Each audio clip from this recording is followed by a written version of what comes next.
Hi and welcome back to another video of JPlay. I am Marcus and today I'm walking you through a couple of rounds Yunnan, which is not necessarily the newest game on the shelf, but it's getting to be republished by Spielworxx, and Uli kindly offered me a review copy of this game. And actually one of my patrons, Kartik, kindly made the introduction, so thanks so much for that. And before I forget, a huge shout out to all of my patrons and channel members out there. You guys are truly amazing.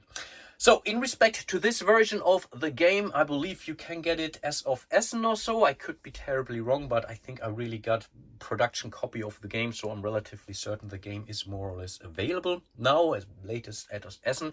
It's not just a normal reprint, so there were some graphical changes to the map, to the board. You will, if you know the original game, you will notice that. No, they also made some rebalances in respect to the bag, in respect how much money you get from Pu'er. They introduced the temple, which was originally, I think, an expansion, a mini expansion that's now part of the game. But I think what's most important is that Aaron, the designer, I believe it was the designer, introduced a proper two-player mode. And I think that was one of the main complaints of the original game. I believe there was a two-player mode or so, but no one really played it. In this version of the game, there is actually a deck of cards, I believe 16 cards, which is mimicking a third player to some extent. You're not really he's not competing with you, or she's not really competing with you. It's basically just here to make the board a little bit more tense, in order to make the bidding a little bit more interesting, and also make, let's say, the movement of the infamous inspector here all the more interesting. But again, I come to that in a second. Apart from that, it's basically a three-player game. Again, we are playing against, I think, Dooley is her name, and I will definitely tell you how to deal with her when we get to the actual gameplay. In this game, you're playing an undetermined number of rounds, typically 5-6 rounds or so, give or take, depends a little bit on how aggressive things are, but not usually much longer. So it's a relatively short game, usually 45 minutes, maybe up to an hour old. Again, depends a little bit on how AP prone some of your players are. And you're trying to amass the most amount of victory points basically through that. One way is to really transform your income of each round into victory points. It's very clever and interesting mechanic in this one. You get some points in respect to where these tea houses are being built. Also something they have rebalanced here in this game. You get money on where you are on these tracks. I think here's an influence track. This is the border pass track. And also how far your horses have progressed throughout the various provinces of China in this case. And yeah, basically at the end of the game, whoever is the most amount of victory points is the most influential trader on this. I think old T Road or so, which was, or maybe still, I don't know, I think it's no longer really a thing, but it was for quite a while. I already have set up the game. Again, we are kind of playing a three-player game in this case. Blue will be the starting player, then followed by red, and then by Dooley, the yellow player. There is a nice twist to the whole turn order, because we are playing basically two phases in the game. So we have a bidding phase and then we have a travel phase, and you have two turn order tracks. For the bidding, we are looking at this turn order track, so we're doing things from left to right, and this is also, let's say, a round overview to some extent, because when we are then coming to the second phase of the game, we are doing these things from right to left. So whoever is here on, let's say, the rightmost base will be first in the travel and building phase, that is. Here's a nice deviation to the standard rules of the game. Dooley will always be first on this travel and always will bid last on the bidding here. So that's something, this position will never change throughout the game. Apart from that, we are more or less playing a three-player game here. So let's start off the game with the blue player. Again, we are starting with the bidding phase. Both of the players, blue and red that is, Dooley doesn't care about any money, start the game with 9 coins. And also as part of setup, we are placing one of Dooley's workers here on this track of the, I think this is the trading school also, but again, this is only something for the setup of the game. In the later rounds, she won't be here. This also means, because it's kind of a bidding game, or at least a bidding phase, in order to send a worker here, we would need to spend 12 or 15 coins. Neither of the players do have that. So one first thing to consider for the blue player might be to actually go for the horse here. And because we are starting with 9 money, I may want to ensure that we are getting the bid. And now we have to have a closer look at those spaces here. We have smaller and we have, let's say, larger spaces. If I go here on this space, a blue could say, I will definitely go in here. I will spend my money. And that's something I do just to remind myself how much money I have spent. That's not part of the rules. And there is also a deviation to the original game. In this mode or version of the game, there are no more debt, no more loans whatsoever. So you cannot go over the money that you have. In the original game, it was a very detrimental way getting some debts. I think you would lose, I don't know, 8 points for each coin that you were short or so. This is no longer a thing. You really have to have the money in order to bid for something, which honestly, seeing the original game, this really seemed very crazy. So I'm not too unhappy that's no longer part of the game. But anyway, I could go in here with a blue player, and because I went to a larger spot, no one can push me out. Another player can still go there and spend 12 or 15 coins if they have the money, but then we would all gain the benefit of that space. On the other hand, I could say, let's be more, I don't know, conservative. Let's go to the 5 spot, so I would spend 5.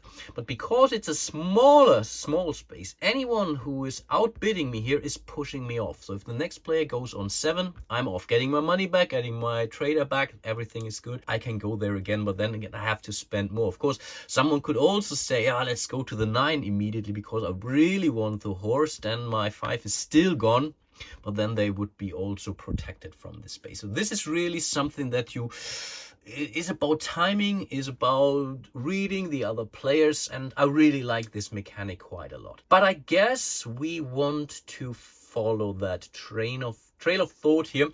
And honestly, having horses may not be a bad thing. So blue is going to send his trader in here and will secure the horse movement. Horse movement is crazy important in this game.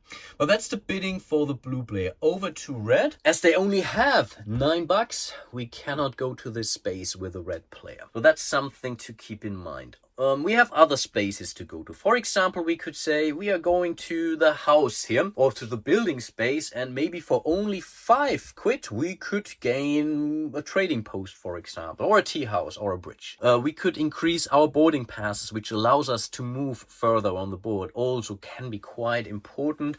And last but not least, at least on these progression buildings, we can go for some influence, which can be good or bad. If you're getting high enough, it's a good thing.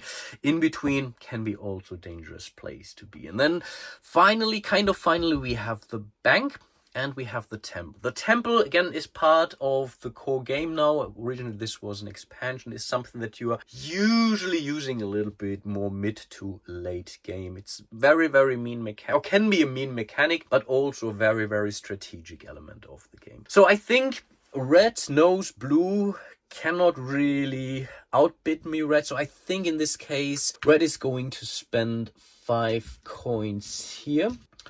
And again, I just do this not to forget stuff. I can still be outbid, of course, but I get my meeple back. After the players have bid, it's time for Dooley to take her bidding turn. So we're taking one of those cards, flipping those over and checking what it does. In this case, we are only looking at the top row of symbols here. And oh, that's bad news for the red player. So we are resolving these from left to right wherever is possible. In this case, Dooley will definitely push the red player out. So they're getting their workers back and the money back, but that's also the cheap spot gone for those buildings. So that's definitely kind of a bummer. Really, really bad news for the red player in this case. And then it's back to blue. Blue is out of money. Blue could still decide going for the bank instead, but blue is feeling quite happy with the horse. So I guess he's going to pass for this round. In theory, if you're basically pushed away getting the meeple back, then you are more or less unpassed, so you're back in the game, which is also something which I don't see a lot in these kind of games. But right now he can't be pushed out, so that's the turn of the the blue player's turn done. Back to red, who got really punished through this space here, but they may still decide to go to the bank instead and collect some money. We're not doing anything really meaningful this round, but I still think it's not the end of the world actually. So I guess instead of going somewhere else, we are sending the meeple to the bank. Because we have passed, all the other meeples go to the market of poor. That should have happened with the blue player. I keep on forgetting that, sorry for that, and it will continue to happen throughout this playthrough or walkthrough. But that's basically the end of the red player's turn. When you are sending someone to the bank, you're also considered to be passing, and any workers that they would have placed on other spaces on the board would be also pushed out of their current positions. But in this case, again, red has passed. Now, because everyone else has passed, Dooley is also going to pass, so he's not really going to mess with us once we have all made up our mind. And then, as this phase is over, we are first resolving the bank. And the way how this works is we are summarizing all the bits from all the other players. Again, your bits can't be there at all because you would have been pushed out. So here we have 7 plus 9, that's 16. Plus 9, that's 25. Now we are checking the corresponding space on the board here. So with 25, we are in this segment of the tracking. Again, this is only valid for the bank, but this means the player who went to the bank will collect 10 coins, which they could use then in the future rounds, for example. We can't use this money to transform that into victory points, but it's still a good amount of money for the next round to come. And here's also a change to the original version of the game. From what I understood, in the original version, the first player to go there got the full amount, and the second player to go to the bank somehow got a lower amount. Not sure if it was half or it was, but definitely was punished going there second. This has also been removed in this version of the game. So we have dealt with the bank, so this meeple goes back to the reserve, so we can't really use it this round, but it's something that we can use for the next round to come. Then in player order, we are resolving all the other bidding spaces here on the board. Next would be blue, actually. Blue only, quote-unquote, bid on the horses, so the money goes to the supply. This meeple also, or trader, goes back to the reserve of the blue player, but this allows the blue player to advance his horse into the next region of Sichuan up here. So as of this turn, we can then also start moving our traders into this new region. So up till now, only everyone was basically confined here to the Yunnan region. As of basically this round, the blue player can now extend his influence into Sichuan. This includes buildings, this includes traders and whatnot, but will also be true for Dooley. So that's something worth noting in this case. And last but not least, we have to resolve the meeples of Dooley, but because she doesn't care about traders, she has all her traders at her disposal as of the start of the game, and she also doesn't care about the buildings other than tea houses, but those will be placed in a future phase of the game. She doesn't really do an awful lot in this one. The only actual, let's say, progress building would be the influence track, because this is important to displace other meeples. This is how basically you are being banished from the inspector and whatnot. But again, in this case, majority of those bases are just here to block us out, which I think Dooley very successfully did to the red player. Let's follow the wound track. So we did the bank, we did the normal resolve of this space, or we resolved all the buildings, then we are moving all those player order markers to the next row. And again, now we are traveling and building, and we are starting here from the right. And again, in this phase, Dooley will always be first, and guess what? In order to determine what she's doing, we are drawing another one of those cards. So let's see what she's doing. Now we are looking at the more bottom part of this card, and we see a tea house here, which means Dooley is building her very first tea house, and she's always building that tea house to the farthest out region that one of the players already have reached with their horses, which in this case is Sichuan. The blue player is already in Sichuan, so Dooley is placing her tea house into Sichuan. Again, she doesn't care about the points, also something again that has been rebalanced in this version of the game. In the original one, I believe every tea house was worth the same amount of victory points, no matter on where those were on the board. This has been changed, so here we only get 1 point from what I understand. Oh no, 0 points basically, right? Here we get 3, no, it's 1 point. 3 points, 6 points, up to 15 points if we're building a tea house in Shinkai, which I think definitely does make sense, quite honestly. We are not done yet. We are now placing her meeple. So 3 of her traders go into the region of Yunnan, and 3 of her meeples will go to the region of Sichuan. And in theory, her last trader would go to Kang, but because none of the players has reached Kang yet, she's not going to place any meeples there. That's already her turn done. She would now, in theory, also displace other traders if she would have more influence than the other players, if there would be other traders in that area. But right now, because she went first in the very first round of the game, there is nothing to displace, but we will see that in a later round as well. Now we are resolving the red player next, who can now either end or move or build buildings. Right now she doesn't have any buildings, the red player, so we can only move. We now have to determine our movement points, let's put it like this. So these are the boarding passes. Right now we all start with 2. Again, Dooley doesn't care about those. We are simply placing those traders out onto the board, but we are now allowed to basically pass 2 borders with our traders, and again we can't surpass our horse. So the red player can't go beyond Yunnan right now, because this is where her horse currently is. So I guess she doesn't have any reason not to move both her fellas into the Yunnan region, getting her a little bit more money. So I think let's do that. So for 1 boarding pass, so you see that symbol here, so we crossed 1 border. In this case she's moving in here. For the second border pass, she's moving her second meeple also into the region of Yunnan, and right now that's basically it for her movement. Again, she can't move further out because of her horse movement, so this is her turn done. In theory, again, she could also displace, so if she would have now more influence than Dooley, she could send one of these meeples back to one region back, in this case to the market of Puer, but right now everyone has the same amount of influence, so we can't do that. Next is blue, and blue has a little bit more options actually, because with his 2 movement points, in theory he could move 1-2 spaces into Sichuan region. The problem is, after you have completed your movement phase, you have to check if you can basically draw an unbroken line back to the market of Puer. And unbroken means you have to have either a trading post or another trader in any regions that are leading back to the market of Puer. So if he now would spend 1-2 movement points in here, he would now be considered an isolated trader, because there's nothing here to trace back. He would be sent back to the market of Puer.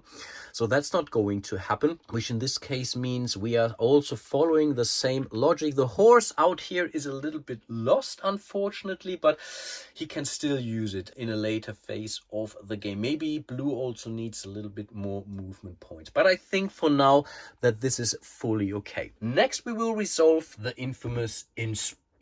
And the inspector always goes to the region that is generating the most amount of income. So we have here 3 traders. Each trader will generate 9 income, so that's 27 plus this one here, so that's 30 income that is generated here in Sichuan.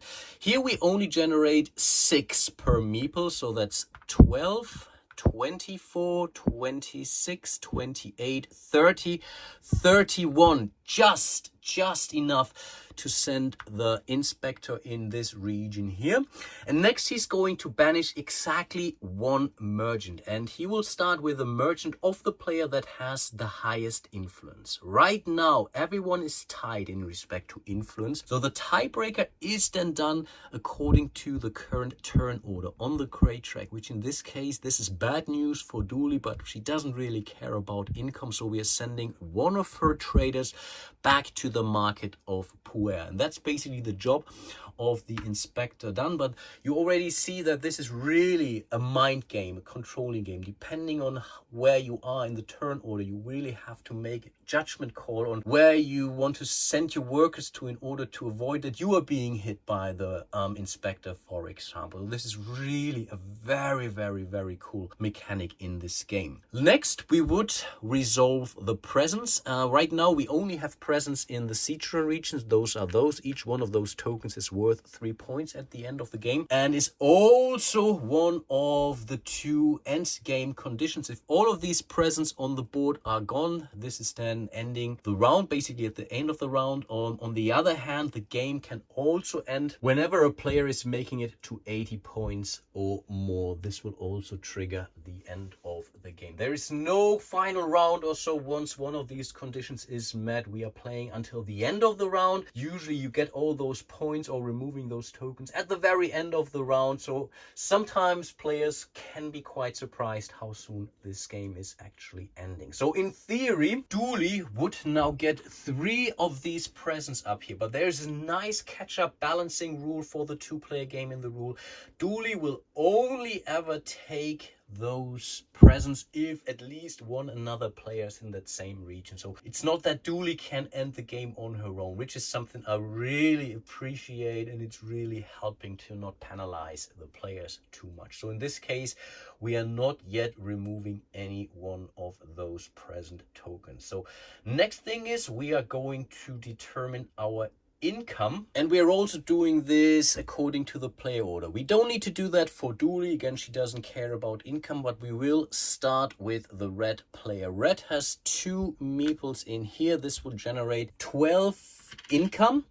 And I think it's exactly the same for the blue player. Indeed, it's also 12, but because red went first, blue is now next on the next round. So we will resolve those ties basically from top down to bottom, because that's the next thing. We are determining the next player order, which means blue will be first on this track here. Red is going to have first dibs on the bidding next round, which is definitely a good thing. We are still getting our money, so 10 to each of the players. And up next, we have to determine again in player order how much of the money we have generated this round. So we cannot take any money that we had left over from the bank or so to transform 1-to-1 into victory points. Blue is first in this case, and he's down to only 10 money, and we need money to bid. So I guess blue is only spending 1 of his 10. I think so. That is tough. Not a great start, but yeah, you are typically able to catch up. Other ways, that is. And then we have the same decision to make for the red player, who also has 10 money, but is still flushed with money because she went to the bank. So I guess we will spend it all. We will spend all the 10 money to gain 10 points. So you already see that this can be relatively fast. And again, I might have mentioned it, the game usually doesn't last more than 5 or 6 rounds. At least, yeah, again, depends a little bit on how you are playing, but that's my observation. The very last thing to do in this round is to move all of those turn order tokens back down. The next round will be started by the red players. We will remove all of Dooley's meeples from the board. Again, she will usually always distribute them through her card, so we have no idea, no information whatsoever. So it's pure chaos, but I still think it's working out quite nicely. So what is red going to bid on? She has a good amount of money, so she could go to the horse, she could go to the meeples. Both are currently equally important. The problem really is both of the players only have 1 meeple left in their reserves, but you can always move back meeples that you have in your region out. As of Yunnan, if you want them to bid, you can. Red could say, I'm taking this guy from Yunnan back to bid for something, for example. That's always possible. But again, only from those provinces out, never from the market of poor, never from any of these other spaces here. So what are we going to do? It's either a worker or it's either a horse. Both again are equally important. A building is also very nice, but I think we are going with a horse first, and she's following a similar logic. So I think red is going to bid on this horse for 9. Not inexpensive, but at least no one can move her out of this. And then it's blue, and blue wants to maybe play a cheap game. The problem with that is blue cannot afford that. So I think what blue really wants to do now is to go for a building and may want to consider a trading post. The question now really is, how cheap do we want to get here? I think pretty cheap. So we are going to go on this space here, on the building space. So that's 5 coins. I will take it from the bank for now, but of course I will make the proper changes in a second and off camera. Believe me, not cheating for blue here. So they still have 4 money left, which is not enough, unfortunately. Yeah, maybe I shouldn't have spent that 1 coin actually, but okay, I will not take things back, of course. Yeah, that's that. He will get pushed out here anyway, relatively certain about that. So then it's Dooley. Let's see what she's after. Okay, she will go for a boarding pass track, which I guess is okay for now. Yeah, I think so at least. Then it's back to red. Red still has some money left actually, and red also knows that she's rather safe on this space here.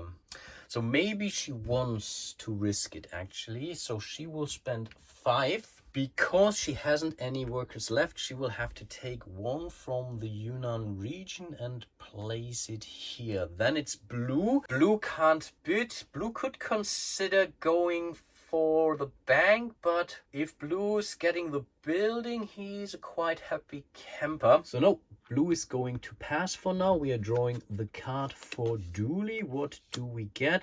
She will not go in here. Oh, in this case, Dooley will go for the worker space, actually. Again, kind of bad news for the red player, but she gets the meeple, and the money back. And then it is actually back to red. What is she going to do now? She could now, in fact... And I think this is what she's going to do. I think she's now also playing, let's call it the mean game to some extent. So she's going to spend 7 coins on this space, which means she's pushing blue out. Because blue has already passed, he's now unpassed and is basically taking his turn again. The problem is, he has 9 bucks, and I think we want to use those 9 bucks for the next best thing. So yeah, we are spending the 9 money on the workers track here. So Dooley is pushed out, but now definitely blue gets another worker for the next round to come. Then it is back to red, and no, it's not, it's Dooley actually, right? So yeah, we have changed positions, exactly, right? So we have pushed out red. Yeah, exactly. So we are doing this, right? Yeah, it's here. So again, Dooley goes back to the worker track, but blue doesn't care about this. He's not going to be pushed out because he's one of the large space. And then it's back to red. And I believe now everyone is happy. So red is passing, blue is passing, pretty much out of money. We could still go to the bank actually, but no, blue wants to work. I think he's fine because everyone else has passed. Dooley is going to pass. Now we would resolve the bank. There is no one on the bank, so we're resolving all those progress buildings, starting with red. And we can do these in any order. So I think let's start with this space here. This goes in here. I think we didn't have any workers left actually, right? No, that's the case. So we are sending the red player over here, and therefore we are getting a building. And I think we are going for one of those trading posts. And in theory, red could... No, I think red can only place it here. Exactly, that's where the horse is. But I think it's still good enough. We can't build a bridge right now, because in order to build a bridge, it is more or less a shortcut into another region. So instead of moving through Sichuan, we could directly move from Yunnan to Kang, for example. But in order to build a bridge, you have to have basically a horse in both of these regions. So we would have to advance our red horse up to Kang in order to do that. That's the idea. The tea house could give us 1 point here, but it's also protecting us from the inspector. So this can be very powerful, but I don't know if we want to have that in Yunnan, actually. It's only 1 point and we only have 2 tea houses. No, I think the trading post is definitely helping us here, because we are generating at least 1 point of influence, but it's helping us with tracing our line back to the market of Pur. So we always have presence in Yunnan, and the inspector is never going to push out those trading posts here. No, I think that was definitely worth it. Then we are resolving the horse for the red player, which means he's now also in Sichuan. I think this could really work out for the red player, actually. Then we are going to resolve the blue player. The blue player gets this meeple back, but gets another meeple from the trading school here. And this meeple directly goes to the market of Pur, though it is available for this very round. Actually, the money is gone, of course. Then we would resolve Dooley's turn. She doesn't care about extra workers. She doesn't care about the boarding passes. So these workers simply go back to her reserve. So the last thing to do is to move all those player order markers up. And we start with Dooley again. We are drawing her card for this round. And in this case, she's not going to build a tea house. I don't know the distribution, actually, of basically how many tea houses are there. I think there are more cards without tea houses than with, but I have no clue. So we are placing only 1 meeple here in Yunnan. We are placing 2 meeples up here in Sichuan. Again, we would place meeples in here, but because neither of the players' horses have reached those regions, we are more or less ignoring this. She cannot push back anyone or displace any one trader, because we all have the same influence right now. So this card is done. Then we are resolving the blue player's turn, who could use his 2 movement points to move 1 and 2. And that's a perfect line. Everything is nice and crispy. The problem now really is that if blue goes in here, he also knows that the inspector will go in here. And he also knows that Dooley is protected because of this tea house. So the blue trader would get banished back to the market of Pur. So this doesn't help, because we are generating then 30 money here. And I think down here it's 24, 26 money. So I guess in this case, we are only, quote unquote, using 1 of our movement points here, moving that trader. That's a little bit of a bummer. Having this trading house here was actually pretty okay for Dooley. So yeah, that's basically his movement. He can't displace anyone, because again, we all have the same influence. And then it's the red player. The red player could now do the same thing, basically move in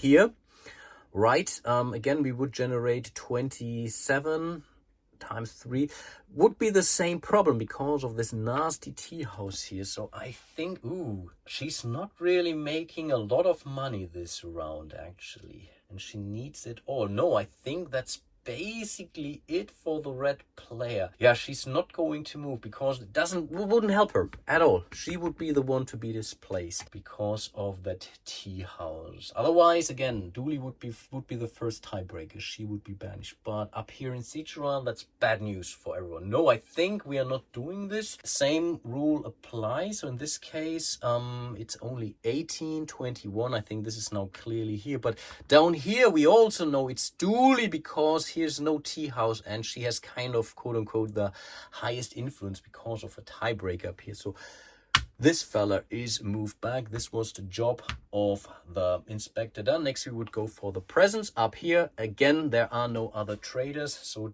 Dooley doesn't collect any one of those either, so we can more or less go into the income, which is kind of good news for the blue player, right? So it's 18 coins in here, definitely increasing from the last round. Not so much the red player. She only gets 6-7 coins this round. Oh, that's definitely kind of underwhelming.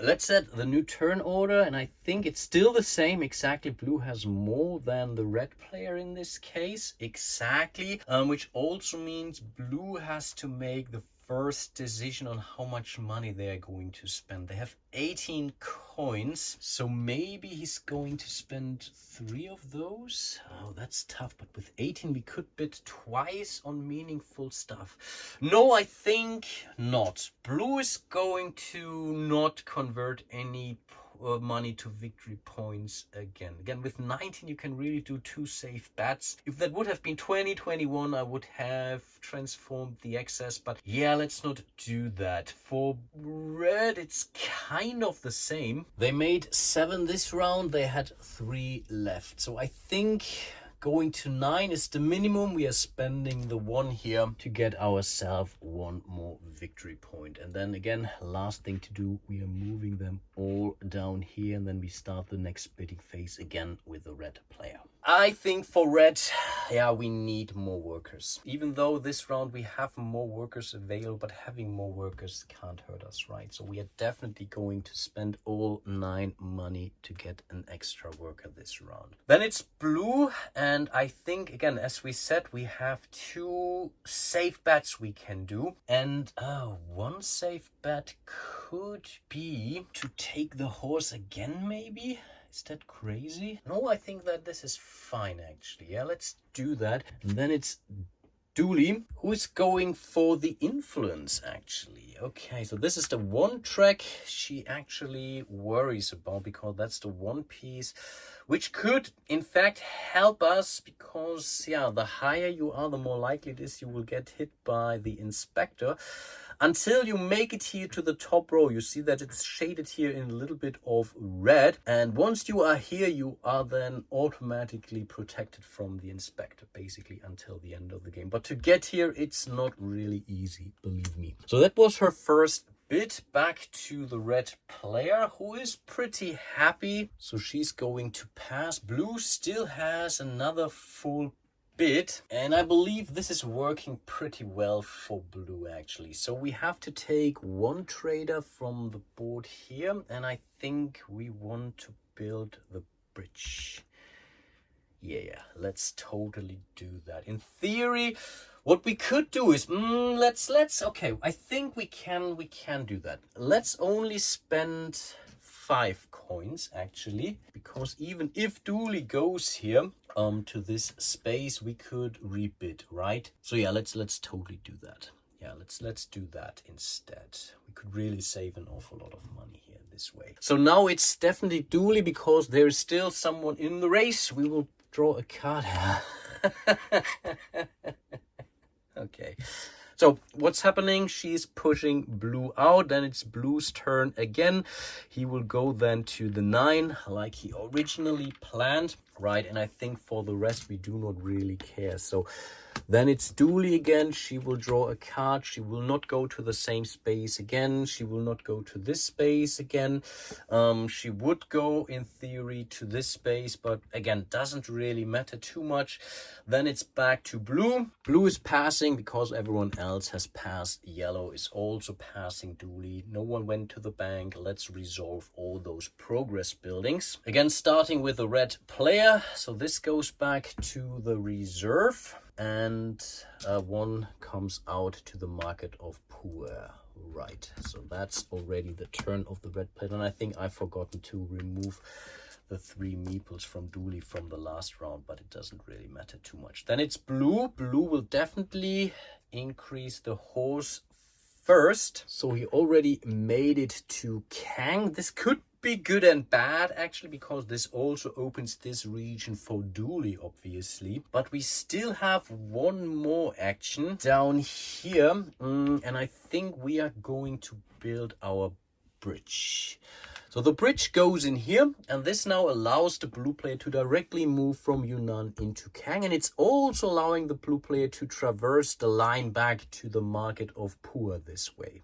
This is really good. The only way how to block this would be later on the temple. So if someone goes in here and wins the bid, we will get this blocking stone, and a player could place the blocking stone for 1 round to this space, which would basically block this road or this bridge. We could also place it on another gorge. This would also prevent us from building a bridge here in the first place.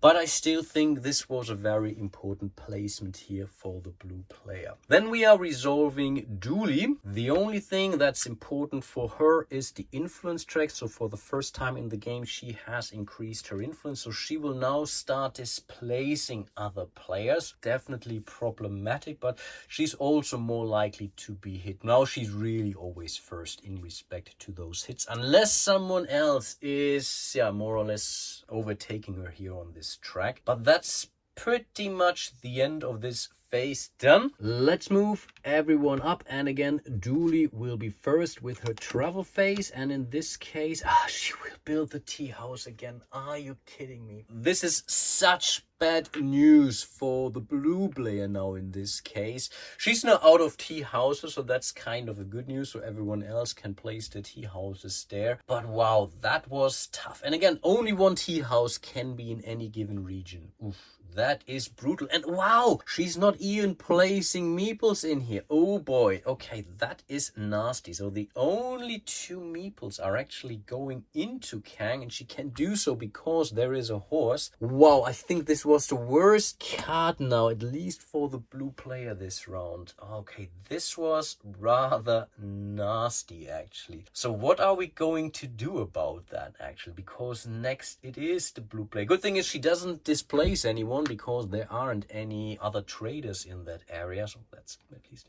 you have to look at the bright sides in life, right? But then the blue player has to make a call. In theory, blue could make a movement over here to Kang.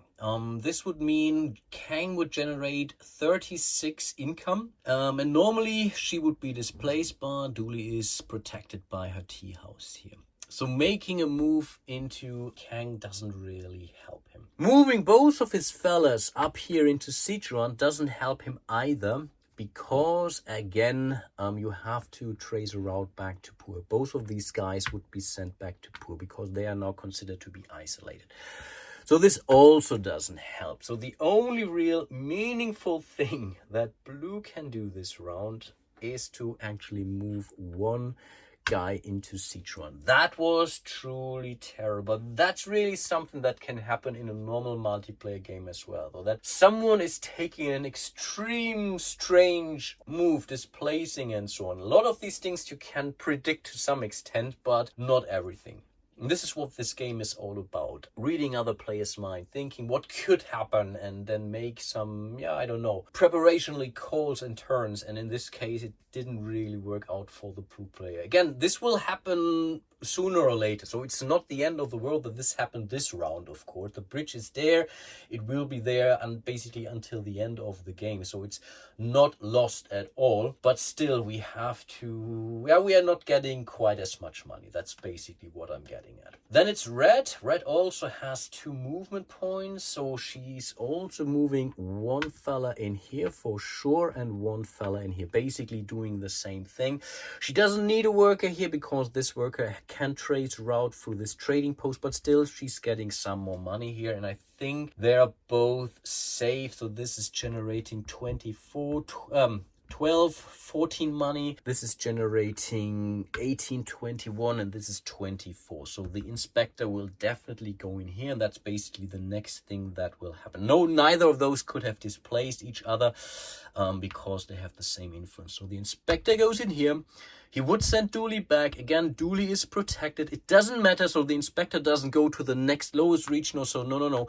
The inspector is here and nothing is happening. So it's not that punishing, but can be still bad enough. So inspector has done his job. Next, we are doing the presence. Normally, the player who has traders in a region where there are still presence with the highest influence will go first. Again, both of them are tied. Again, we are breaking that tie by the current turn order. In this case, blue is before red. For each trader you have, you're allowed to take one of those. Blue is getting one present token, red is getting one present token. If blue would now have another trader, blue would go for another present, and so on. And if you would have, let's say, 2 traders in there and you would have more influence than the other players, then you would have first dibs on both of your traders. But again, right now everything is tied, and again, those tokens are worth 3 points at the end of the game. Now we are determining our income, and in theory a situation could have happened that throughout, basically, let's say you would have first movement in the game, and after someone could have pushed, for example, the blue player back here to the market of puer, because, I don't know, red was able to displace that blue. This guy is kind of still considered to be isolated, but because it's no longer your turn, you're not basically being banished or sent back to the market of puer. You will simply lose 3 coins for every stop that you cannot trace back to the market of puer. So in this case, blue would lose 3 money from this trader. But again, this didn't happen, so we are simply generating our income here. So we have the blue player with 9 plus 6, it's 15 money for blue. Not too bad, at least, but I think this is basically 16 money for the red player, which means red is coming before blue, and then red also needs to decide how much money they're going to spend on victory points. And as they were both out of money, I think, what do we want? We can spend 2 money actually for the red player, because you could go for a 9 and for a 5 in theory, so we need 14 money left. So I think that's what they're going to do. So they're spending 2 of their money for 2 victory points. Again, blue is at 15, so I think blue is doing something very similar. We are also generating 1 point. Okay, that's now kind of a banner, but I think we need some money for future bids. So it's really not looking good, but this was really, blue could have an amazing turn if Dooley wouldn't have blazed her tea house in that region, because then blue would have gone in here. Dooley would have been done, then we would have gained 12 money here. I think this would have been a much nicer turn for the blue player in this case. But okay, it is what it is. Last thing to do, we are moving everyone down here, and then we are moving into the next round of the game. But I think for today, I'm ending my walkthrough here. I think you have really seen the majority of this game now. Only thing is, basically, you really haven't seen it in action, is this temple, but in a 3-player game doesn't really happen too often.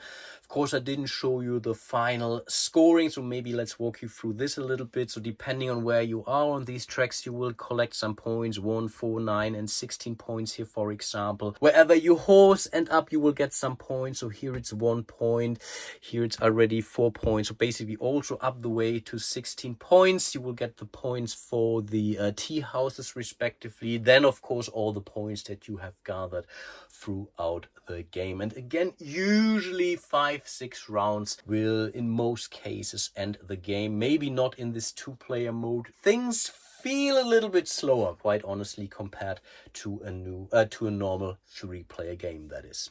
Let me know if you want me to continue my playthrough. I think in a second episode I should be able to finish it, because things are definitely speeding up, so I can't stop explaining all the game mechanics. I really can focus on playing the game. But honestly, it's putting quite a strain on me. Playing this game on your own is already challenging enough. Thinking this game through for 2 players is pretty tough. So all the more reason I'm happy that I went through the 2-player mode of this game. Really playing this for 3-player, I would really come out with a big headache. That's relatively certain. So just let me know if you want me to continue. I will leave the game board set up here for another couple of days, and depending on your comments, on your votes, I will consider continuing my playthrough here. I really hope you enjoyed my little walkthrough so far, and yeah, again, if it's something that you want to check out, again, I think you should be able to get it at Essen, and I'm pretty sure also through normal Spielworxx channels. Again, thanks so much for offering me this review copy here. And yeah, with that being said, hope to see you soon in one of my other videos, and until then, bye bye.